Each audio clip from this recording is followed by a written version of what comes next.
everyone, welcome back to Ria's collection. Let's make some easy folk biscuits. These are your classic butter biscuits that will take you straight back to your childhood. To make these biscuits, you will need a mixing bowl and a wooden spoon or a rubber spatula. You could also use an electric mixer for doing the same.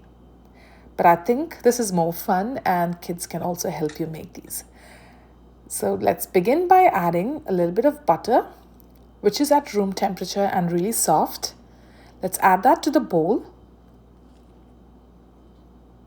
I live in a cold place, actually very, very cold.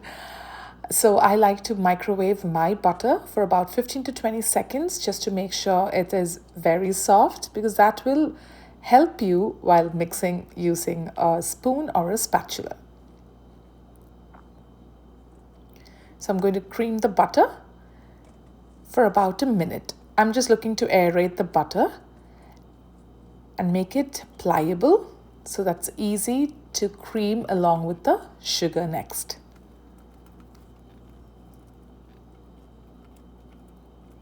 So keep mixing for about a minute.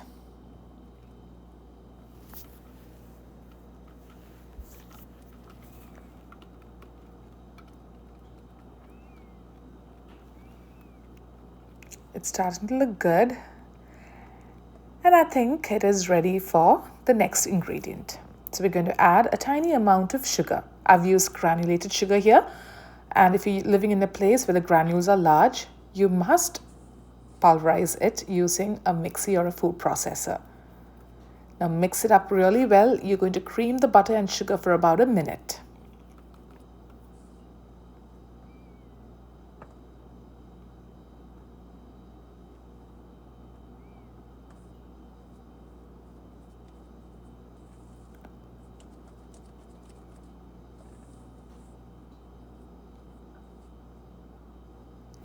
It's looking good. Now let us get the dry ingredients ready.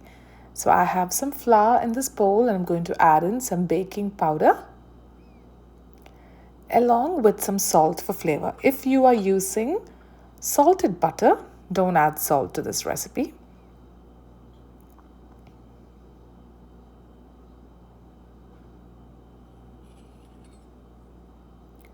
I'm going to mix it all up using a spoon. You could also use a whisk here. You could also sieve it as well. Now I'm going to bring the two together. So let's add in the flour mixture to the butter and sugar mixture and gently yet firmly mix it all up using the spatula. So when you're mixing it, do so gently and not vigorously, because you don't want the flour to be flying all over the place. So smush it and bring it all together.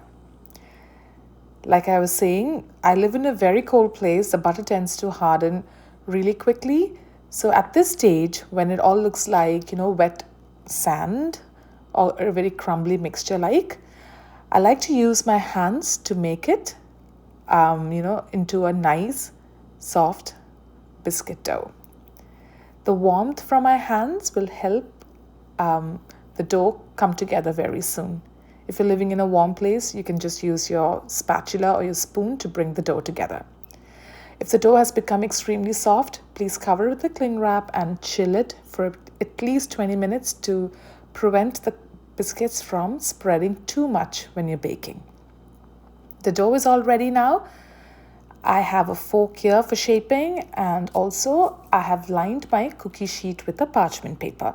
Now I'm going to divide the dough to form 16 to 18 dough balls. Make sure they're of even size. This will ensure that the cookies bake at the same time. Otherwise, if the thickness or the size of your cookies are not even, they don't bake evenly.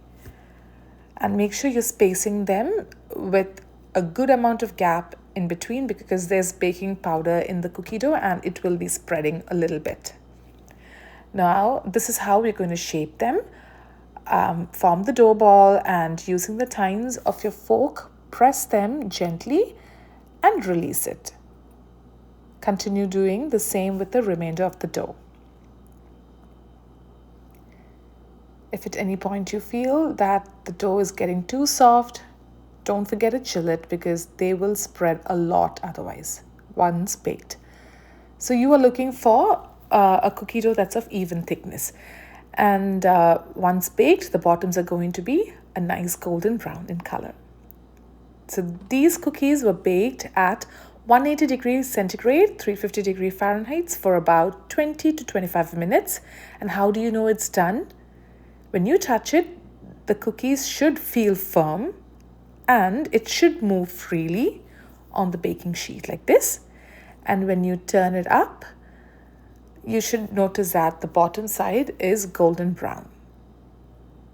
Do not go any darker than this color because the cookies will continue to cook as it cools down. So you don't want it to be very hard.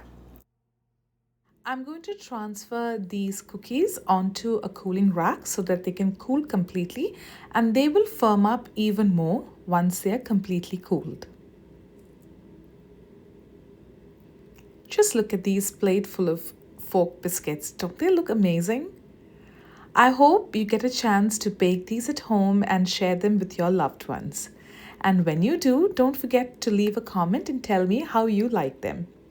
So until next time.